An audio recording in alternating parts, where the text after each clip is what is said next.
नमस्कार, स्वागत है आपका। आप देख रहे हैं तेज इंडिया लाइव न्यूज और मैं हूं आपके साथ आदेश कुमार। आइए आपको दिखाते हैं दिन भर की कुछ खास छोटी और बड़ी खबरें तेज इंडिया लाइव न्यूज के साथ। बता दें खबर बिजनौर के नहटौर से, जहां नहटौर में शानदार मार्केट में अवैध रूप से लग रहे बाजार को नगर पालिका ने नोटिस जारी कर बंद कराया था, पर बाजार अभी भी अवैध रूप से लगाया जा रहा है। बाजार लगाने वाले ठेकेदार को ना ही तो प्रशासन का खौफ है और ना ही नगर पालिका नहटौर का। अवैध रूप से लग रहे बाजार की वजह से घंटों जाम में फंसी रहती है एम्बुलेंस। आखिरकार नगर पालिका के अधिकारियों के नोटिस चस्पा कर बंद करने के आदेश के बाद भी बाजार अवैध रूप से लगाया जा रहा है। अनुमति के जर्जर भवन शानदार मार्केट में बाजार अवैध रूप से लगाया जा रहा है। बाजार जिसकी वजह से लोगों को जाम में घंटों फंसा रहना पड़ता है। दरअसल आपको बता दें, बिजनौर के थाना नहटौर में बिना अनुमति के जर्जर भवन शानदार मार्केट में अवैध रूप से बाजार लग रहा था, जिसकी वजह से एम्बुलेंस और लोग कई घंटे तक जाम में फंसे रहते थे और पास में ही स्कूल है, जिसकी वजह से छात्र छात्राओं को भी काफी दिक्कतों का सामना करना पड़ रहा था। वहीं नगर पालिका के अधिकारियों ने नोटिस चस्पा कर अवैध रूप से लगाए जा रहे बाजार को बंद करने के आदेश दिए थे, पर इसके बाद भी अवैध रूप से बाजार लगाया जा रहा है। आखिरकार बाजार लग रहे ठेकेदार को ना ही तो नगर पालिका के अधिकारियों का खौफ है और ना ही सरकार का खौफ है। नोटिस जारी करने के बाद भी अवैध रूप से बाजार लगाया जा रहा है। वहीं नगर पालिका के अधिशासी अधिकारी ओमगिरी ने पालिका टीम में राजस्व टीम को भेजकर नोटिस चस्पा कराया है। नोटिस में बताया गया कि मोहल्ला कस्बा निवासी फहाद अली उर्फ प्रिंस द्वारा मोहल्ला सेखान में HMI स्कूल के सामने अवैध रूप से शानदार मार्केट का संचालन किया जा रहा है। बाजार सप्ताह में 2 बार लगाया जाता है, जिसके कारण रोड पर भयंकर जाम की स्थिति बनी रहती है। इससे स्कूल के छात्र छात्रा और लोगों को काफी परेशानी का सामना करना पड़ रहा है। बाजार बिना सक्षम अधिकारी की अनुमति के लगाया जाता है, जिसके मानक भी पूरे नहीं है। जिस भवन में बाजार लगाया जाता है उसकी हालत बहुत जर्जर है, जिससे बड़ा हादसा होने की संभावना थी। नोटिस चस्पा कर बाजार को बंद कराने के आदेश दिए गए थे, पर अभी भी बाजार लगाया जा रहा है। बाजार लगाने वाले ठेकेदार के द्वारा खुलकर धज्जियां उड़ाई जा रही हैं आदेशों की। बिजनौर के नहटौर से संवाददाता गुड्डू भारती की देखिए खास रिपोर्ट। आपको बता दें खबर बिजनौर के नजीबाबाद से, जहां ओवरलोड खनन की डंपर से युवक की मौत। वहीं युवक की मौत से क्षेत्र में मचा हड़कंप। बता दें लगातार बिजनौर जिले में ओवरलोड खनन के डंपर हो या ओवरलोड वाहन, उनसे लगातार हादसे हो रहे हैं, लेकिन संबंधित अधिकारी चुप्पी साधे बैठे हैं। ओवरलोड वाहनों पर अंकुश लगाने को तैयार नहीं। बता दें बिजनौर के नजीबाबाद थाना क्षेत्र के ग्राम बीरूवाला में खनन से भरे ओवरलोड डंपर की टक्कर से एक युवक की दर्दनाक मौत हो गई। हादसा जसवंतपुर उर्फ लुकादड़ी गांव के सामने उस वक्त हुआ जब सड़क किनारे खड़ी ट्रैक्टर ट्रॉली में पीछे से तेज रफ्तार डंपर ने जोरदार टक्कर मार दी। टक्कर इतनी भीषण थी कि ट्रॉली के पास मौजूद युवक डंपर की चपेट में आ गया और उसकी मौके पर ही दर्दनाक मौत हो गई। मृतक की पहचान ग्राम सादीपुर निवासी के रूप में हुई है। घटना के बाद मौके पर अफरा तफरी मच गई और स्थानीय लोगों की भीड़ जमा हो गई। सूचना मिलते ही नजीबाबाद थाना पुलिस मौके पर पहुंची। पुलिस ने सबको कब्जे में लेकर पोस्टमार्टम के लिए भेज दिया है। वहीं हादसे के बाद डंपर चालक को मौके से फरार हो गया। पुलिस उसकी तलाश में जुट गई है। लगातार हो रहे ऐसे हादसों से क्षेत्र में चल रहे अवैध और ओवरलोड खनन वाहनों पर एक बार फिर सवाल खड़े कर दिए हैं। स्थानीय लोगों ने प्रशासन से ओवरलोड वाहनों पर सख्त कार्रवाई की मांग की है। बिजनौर के नजीबाबाद से संवाददाता राकेश कुमार की देखी खास रिपोर्ट। बता दें बड़ी खबर उत्तर प्रदेश के जनपद मुजफ्फरनगर से, जहां फ्लैट में मौत की आग, महिला सहित 3 लोग जिंदा जले। वहीं 3 मंजिले फ्लैट में भीषण आग से हड़कंप, 3 लोगों की जलकर मौत। बता दें फ्लैट में रखी अंगीठी के चलते 2 गैस सिलेंडर फटने से हुआ बड़ा हादसा। एक महिला सहित 3 लोगों की दर्दनाक मौत। क्षेत्र में दहशत का माहौल। पुलिस के मुताबिक 3 लोगों की मौत और चौथा गंभीर रूप से झुलसकर घायल हुआ है। बता दें फ्लैट हुआ धुआं। अग्निशमन के अधिकारियों ने ऑक्सीजन सिलेंडर लगाकर पाया आग पर काबू। तीनों मृतक की डेड बॉडी पुलिस ने कब्जे में लेकर पोस्टमार्टम के लिए भेज दी है। चौथा इलाज के लिए भर्ती कराया गया है। सूचना पर दौड़ी कई थानों की पुलिस फोर्स और SP सिटी मौके पर कर रहे गहनता से जांच पड़ताल।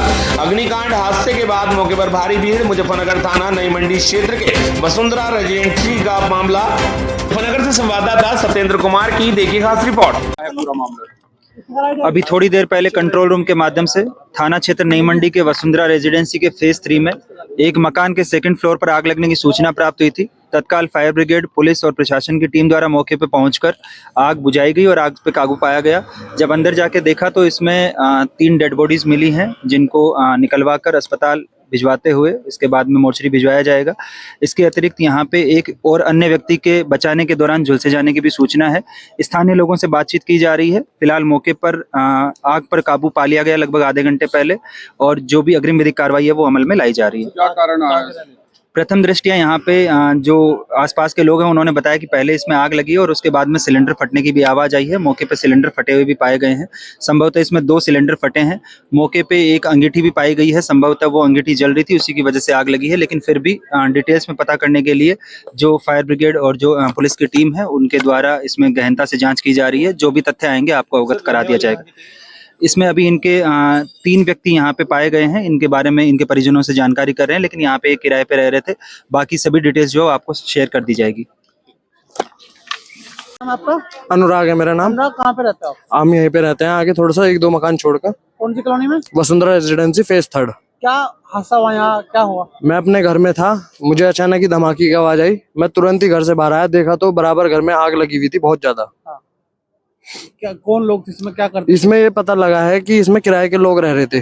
इसमें 3 पोर्शन है, तीनों पे ही किराए के लोग रहते थे। अच्छा। जी, और जैसी आग लगी बस तुरंत ही हमने फायर ब्रिगेड को कॉल किया, पुलिस को कॉल किया और एम्बुलेंस आई मौके पर। क्या घटना हुई जब आपको पता लगा, क्या पता लगा? बस सिलेंडर का ब्लास्ट हुआ था। और कितने लोगों की मौत है, कुछ पता लगा? 3 लोगों की मौत बताई जा रही है अभी तक। जी। किस समय की घटना है? ये 5:02 की घटना है। ठीक है। कुछ पता नहीं चला इनका कहाँ के ये रहने जी नहीं, अभी तक नहीं कोई पता लगा। ये किराए के थे, यहाँ पे बाहर से रह रहे थे कोई। कौन से पोर्शन पे हुआ था? ये 2nd पोर्शन पे ब्लास्ट हुआ था। ठीक है।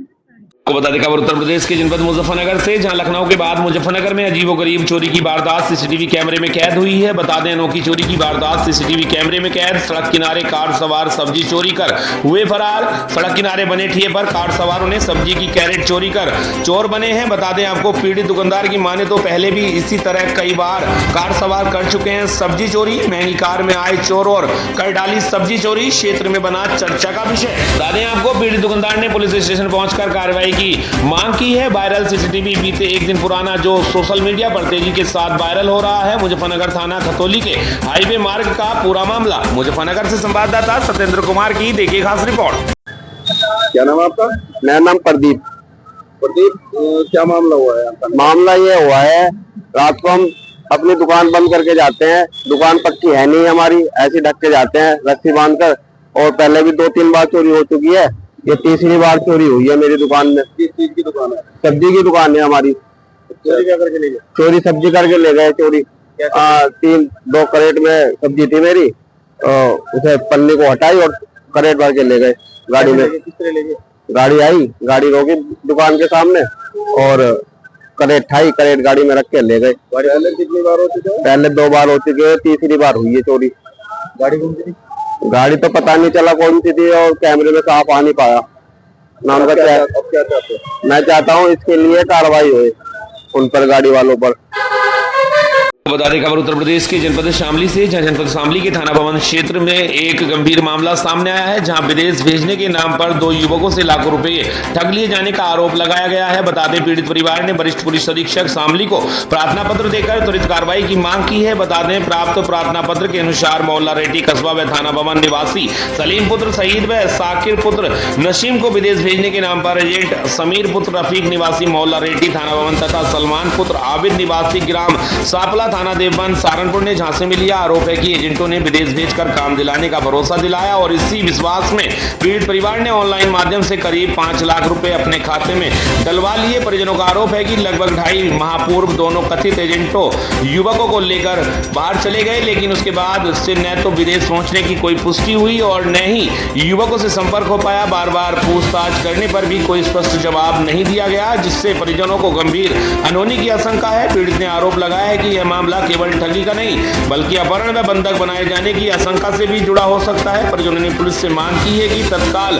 रिपोर्ट दर्ज कर आरोपियों के खिलाफ सख्त कानूनी कार्रवाई की जाए और युवकों को सकुशल बरामद कराया जाए। मामले ने क्षेत्र में सनसनी फैला दी। अब देखना होगा कि पुलिस प्रशासन इस गंभीर आरोप पर कितनी तेजी से कार्रवाई करता है। शामली से संवाददाता अजीत कुमार श्रीवास्तव की देखिए खास रिपोर्ट। आगे रहने वाले हो? क्या मामला है इसके ऑफिस का? बस 6 लाख का फ्रॉड है जी हमारे साथ में, उसके लिए आए थे यहाँ। कैसे हुआ, क्या हुआ भाई बताओ। वेद भेजे थे बच्चे, तो वहाँ से कुछ नहीं होया हासिल। फिर भी उनके साथ मार पिटाई भी हुई, हमारे पे वीडियो भी है। और 3 दफे उन्हें पुलिस ने पकड़ भी लिया थाने वो, हम पकड़वा दें पुलिस वाले छोड़ दें। क्यों छोड़ रही पुलिस? अब अल्लाह जाने जी क्यों छोड़ दी। शिकायत कर रखी है आपने उनकी? शिकायत कर रहे हैं, उन बैठवा भी दें। आपके कितने लड़के भेजे इन्होंने? 2 भेजे थे हमारे को, और दोनों के दोनों परेशान हैं। वहाँ मार पिटाई भी हो रही उनके साथ, हमारे पे वीडियो है इस बात की। अच्छा, कितने दिन पहले गए आपके बच्चे? 1.5 महीने से भी ऊपर हो लिया जी। कितने रुपए लिए गए थे? 6 लाख रुपए लिए गए थे हमारे। कौन है ये लोग? हमारे पड़ोसी हैं जी। क्या का नाम है, इनका नाम बताओ। एक का नाम समीर है, एक का नाम सलमान है। समीर यहाँ से लड़के भेज रहा है और वो सलमान वहाँ उन्हें मार पीट है। अच्छा, अगर भेजेगा भी तो मजदूरी अपना आप लेगा उनसे, उन्हें देता नहीं कुछ भी। तो एसपी साहब से मिले अभी? हाँ मिले उनसे। हाँ, क्या कहा? उन्होंने कहा कल लगा सीओ साहब पे जाएगी रिपोर्ट, जब पता लगा कल जाओगा। तो क्या चाहते हो आप? आपकी हम मांग? यही चाहते हैं कि हमारे पैसे मिल जाए बस, और हमारे बच्चे आ जाए। थाने में जाओ पुलिस के पास, क्या कह रहा है पुलिस? पुलिस वाले के पास जाए जी, थाने में पकड़वा दें हम उन्हें, में फिर छूट जाए। पूरी रात भी नहीं बंद करते उन्हें, आधी रात में ही छोड़ के भाग जाए। कहाँ के रहने वाले हैं जो ये ब्रोकर है, जो कहाँ के रहने वाले हैं? ये भी वहीं का ही है जी, थाने बोन का ही रहने वाला है लड़का भी। नाम क्या है उनके? और एक कहाँ- का नाम समीर है, एक का नाम सलमान है। अच्छा, ये फिलहाल कौन से गांव के रहने वाले हैं? सलमान जो है वो वहाँ का है जी, सापले का, और समीर यो थाने बोन का ही है। आपको बता दें खबर उत्तर प्रदेश के जनपद हापुड़ के पलखवा से जहां अटल बिहारी वाजपेयी की स्मृति में आयोजित अटल स्मृति सम्मेलन का आयोजन किया गया। कार्यक्रम में प्रभारी मंत्री कपिल देव ने अटल जी को नमन करते हुए कहा कि देश को सर्वोपरि मानते हुए अटल जी ने कार्य किया और आज भी पार्टी के प्रत्येक कार्यकर्ता उनके इस कथन पर कार्य करते हुए आगे बढ़ रहे हैं। उन्होंने अटल जी के पलखवा से जुड़ाव का भी जिक्र किया और उनके व्यक्तित्व की चर्चा करते हुए अटल जी द्वारा उठाए गए कदम की चर्चा की, जिससे देश को मजबूती की ओर बढ़ाए। मौके पर जिला अध्यक्ष कविता माधरे ने अटल जी को नमन करते हुए उनके विशाल हृदय और कार्यकर्ताओं के साथ जुड़ाव का जिक्र करते हुए कहा कि उनकी याददाश्त इतनी मजबूत थी कि उनसे कोई भी एक बार मिल लेता था तो वह उसे भूलते नहीं थे। उनके जीवन के उनके अनेक पहलुओं का जिक्र करते हुए कहा कि उन्होंने पार्टी और देश को ऊंचाइयों की ओर ले जाने वाले विचार रखे। उनकी इस विशेषता को विरोधी भी मानते थे। इस मौके पर विनोद गुप्ता, मोहन सिंह, सुनील गर्ग आदि ने अपने विचार व्यक्त करते हुए अटल जी को नमन किया। इस मौके पर मंडल अध्यक्ष मनीष महेश्वरी, विशाल कौशिक, वरुण शर्मा, ओम प्रकाश शर्मा, सचिन पुंडीर, राकेश कुमार, किरण त्यागी, सीमा जोहार, राजेंद्र सिंह, धीरज सिंह, गुड्डू सिंह, जयवीर सिंह, रवि कुमार आदि उपस्थित रहे। हापुड़ के पलखवा से संवाददाता राहुल कुमार की देखिए खास रिपोर्ट। बता दें खबर उत्तर प्रदेश के जनपद मैनपुरी से, जहां मैनपुरी में किशोरी पर स्प्रे डालकर 20 लाख की लूट, नकाबपोश बदमाश छत के रास्ते से फरार। बता दें घर में टीवी देख रही थी बच्ची। मैनपुरी में रविवार रात नकाबपोश बदमाशों ने घर में घुसकर किशोरी पर स्प्रे कर दिया और करीब 20 लाख रुपए की जेवरात व नकदी लूट कर फरार हो गए। वहीं वारदात तीसरी नगर पंचायत के गाँव पृथ्वीपुर की है, जो थाने से महज 1 किलोमीटर की दूरी पर स्थित है। गाँव पृथ्वीपुर निवासी कमलेश प्रजापति ट्रक चालक है। रविवार रात करीब 8 बजे उनकी 10 वर्षीय बेटी आस्था घर की दूसरी मंजिल पर टीवी देख रही थी। इसी दौरान उनकी मां राखी और उसका भाई घर के बाहर आहते में भैंस के बच्चा देने के कारण मौजूद थे। घर में आस्था को अकेला पाकर 2 नकाबपोश बदमाश घर के अंदर घुस आए। किशोरी के अनुसार बदमाशों ने उसके चेहरे पर स्प्रे कर दिया, जिससे वह अर्ध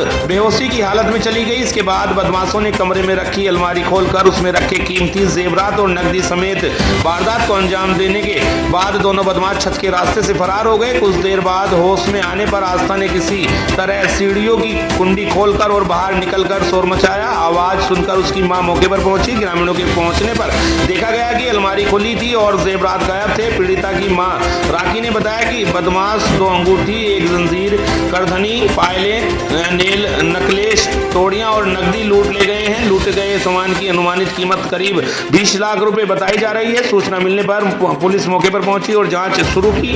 आंखों में स्प्रे पड़ने से बदहास किशोरी का उपचार कराया गया। घटना की जानकारी मिलते ही थाना अध्यक्ष छत्रपाल सिंह ने भी घटना स्थल का निरीक्षण किया। फिलहाल पीड़ित परिवार की ओर से तैयारी नहीं दी गई है, लेकिन पुलिस बदमाशों की तलाश में जुटी हुई है। मैनपुरी से संवाददाता प्रवीण कुमार की देखिए खास रिपोर्ट। क्या नाम आपका? राखी। किस गाँव रहने वाली है? पृथ्वीपुर थाना जयपुर किसने? अच्छा, क्या मामला क्या है? चोरी हो गई है सर। कैसी चोरी ऐसी हो गई है, जैसी तिजोरी खुली पड़ी ऐसी खुली मिली है, जिस सब रखो खाली डिब्बा। क्या मामला क्या था? मामला ये था, लड़की यहाँ थी और भैंस ब्याह रही तो हमने बिटिया हम जा रहे मन हमने कि तुम यहाँ खाना खा लियो, बर्तन वर्तन धोई रख लियो, छोटी है 8-10 साल की करीबन। तो कि मम्मी आओ, तो यहाँ लेटी छोड़ गए हम, तो हो गए करीब आधे घंटा हुए होंगे। तो हमने वहाँ आगे भागी बांधने ले, तो हम और छोटू लड़का वहीं थे।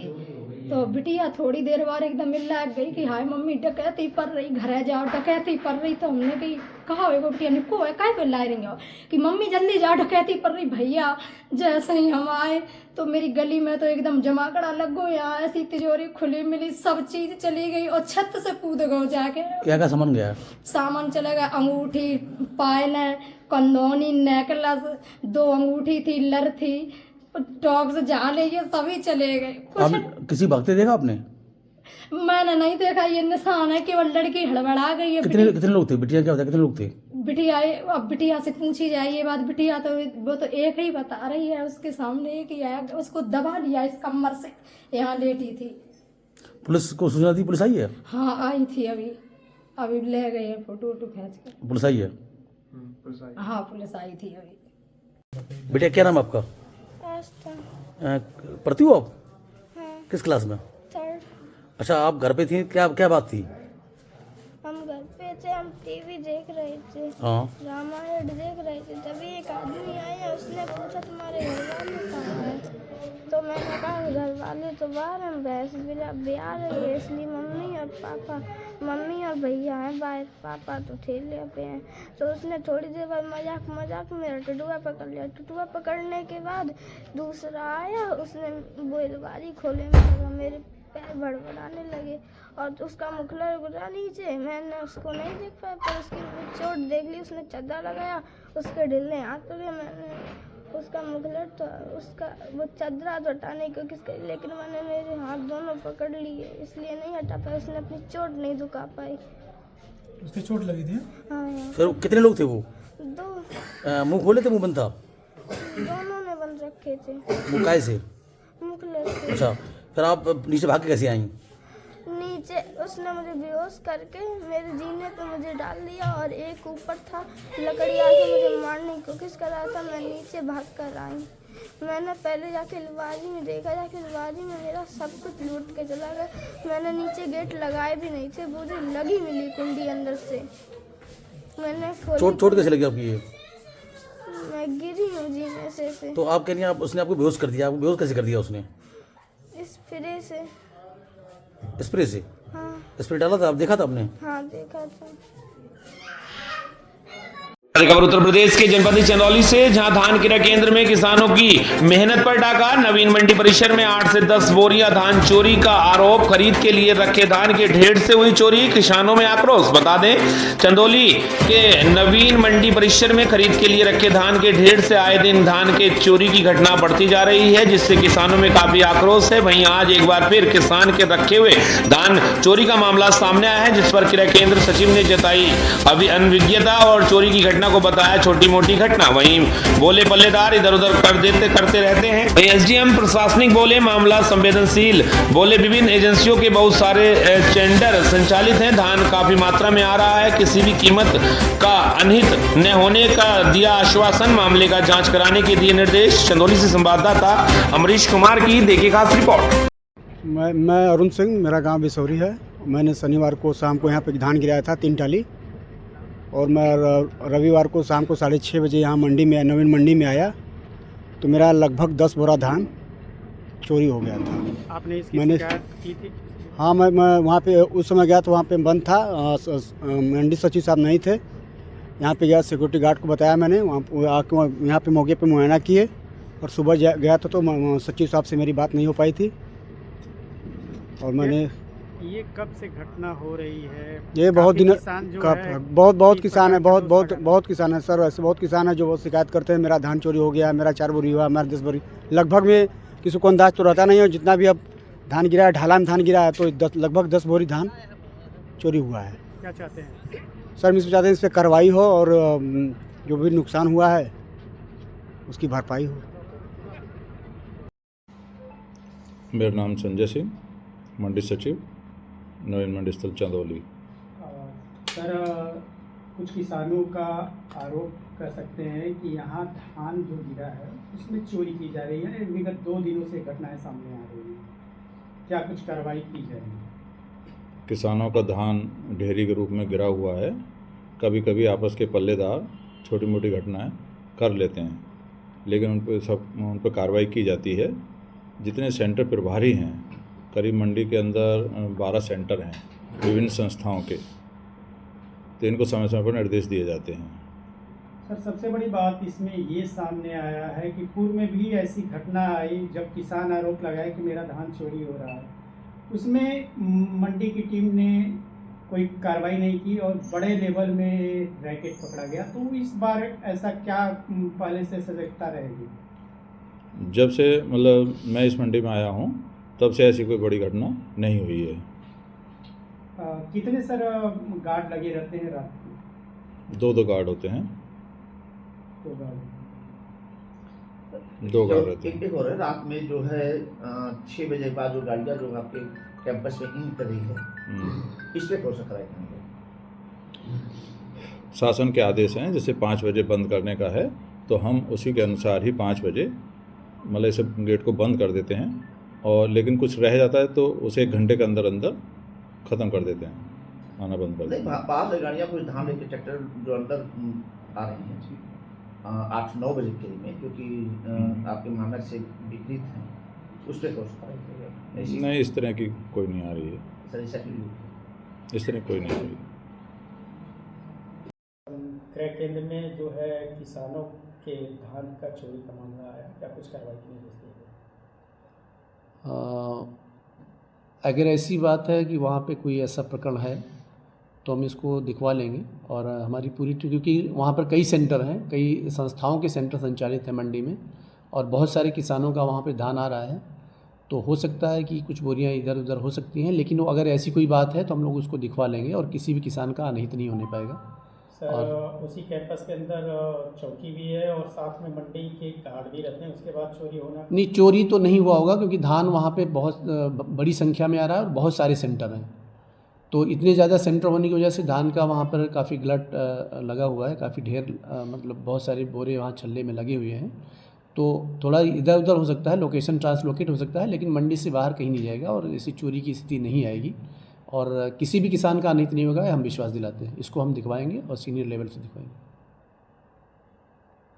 बता खबर बिहार के बगा पश्चिमी चंपारण से खबर, जहां बगा पुलिस ने एक और कदम आगे बढ़ाया है, जहां मंगलवार को बगा के पुलिस अधीक्षक सुशांत कुमार सरोज के द्वारा पुलिस केंद्र स्थित फरीशिक साइंस लेबोरेटरी FSL वाहन और उसमें उपलब्ध अत्याधुनिक उपकरणों का गहन निरीक्षण किया गया। इस दौरान पुलिस अधीक्षक ने संबंधित फरीशिक विशेषज्ञों और तकनीकी टीम के साथ विस्तृत चर्चा कर उपकरणों की कार्यप्रणाली, उपयोग की प्रक्रिया तथा रखरखाव की स्थिति का जायजा लिया। एसपी ने निरीक्षण के दौरान कहा कि अपराध अनुसंधान में वैज्ञानिक पद्धतियों का उपयोग समय की मांग बन चुकी है। अपराध स्थल से साक्ष्य का सही संकलन और उनका वैज्ञानिक विश्लेषण ही न्यायिक प्रक्रिया की नींव को मजबूत करता है। उन्होंने FSL वाहन में उपलब्ध digital forensic kit, word sample analyser, fingerprint scanner, DNA sampling set और अन्य उन्नत तकनीकी संसाधनों का बारीकी से निरीक्षण किया तथा रेडी टू उनके यूज मोड में रहने की स्थिति का परीक्षण भी कराया। इस मौके पर एसपी ने उपस्थित फरीशिक अधिकारियों और तकनीशियनों को आवश्यक दिशा निर्देश दिए हैं। बिहार के पश्चिमी चंपारण बगा से संवाददाता सोहन निषाद की देखिए खास रिपोर्ट। बता दें खबर छत्तीसगढ़ के जिला बेमेतरा से, जहां इंदौर पर लगातार हो रहे हमले के खिलाफ शिवसेना द्वारा फूंका गया बांग्लादेश के प्रधानमंत्री का पुतला। बता दें शिवसेना के मनीष वर्मा छत्तीसगढ़ कार्यकारिणी सदस्य ने बताया कि शिवसेना छत्तीसगढ़ प्रदेश का समस्त जिला ब्लॉक मुख्यालय में प्रदेश प्रमुख धनंजय सिंह परिहार का आदेश अनुसार बांग्लादेश का कार्यवाहक प्रधानमंत्री मोहम्मद यूसुफ खान का पुतला फूंका जा रहा है। दिनांक 29 दिसंबर को शिवसेना जिला अध्यक्ष राम राज शास्त्री के नेतृत्व में बेमेतरा में पुतला दहन किया गया। ज्ञात हो कि बांग्लादेश का कार्यवाहक प्रधानमंत्री जब से यह पद पर आसीन हुए हैं तब से हिंदुओं का मंदिर, हिंदू देवी देवताओं का अपमान, हिंदू महिलाओं के साथ अनाचार एवं हिंदू पुरुषों को जिंदा जला देने वाली घटना घटित हो रही है, जिससे लेकर छत्तीसगढ़ शिवसेना लगातार हर जिले हर ब्लॉक में मोहम्मद यूनुस का पुतला दहन कर यह संदेश प्रधानमंत्री को प्रदान कर रही है कि बांग्लादेश में बसे हिंदुओं का अत्याचार पर संवैधानिक तरीके से लगाम लगाई जाए। त्रिपाठी ने कहा, यह हम सब हिंदुओं पर हो रहे नए अत्याचारों को कभी बर्दाश्त नहीं किया जाएगा और जब तक सही व्यवस्था स्थापित नहीं होगी तब तक शिवसेना इसी तरह समय समय पर विरोध करती रहेगी, अपनी उपस्थिति देती रहेगी। पुतला दहन कार्यक्रम में उपस्थित रहे शिवसेना के किसान प्रदेश अध्यक्ष राकेश श्रीवास्तव, प्रदेश सचिव दिनेश ताम्रकर, महामंत्री मनीष तिवारी, गोविंद साहू, परमेश्वर साहू, बेमेतरा विधानसभा अध्यक्ष, नगर अध्यक्ष विजय सेन, शिवसेना का अन्य कार्यकर्ता अपनी उपस्थिति दी। छत्तीसगढ़ के बेमेतरा से संवाददाता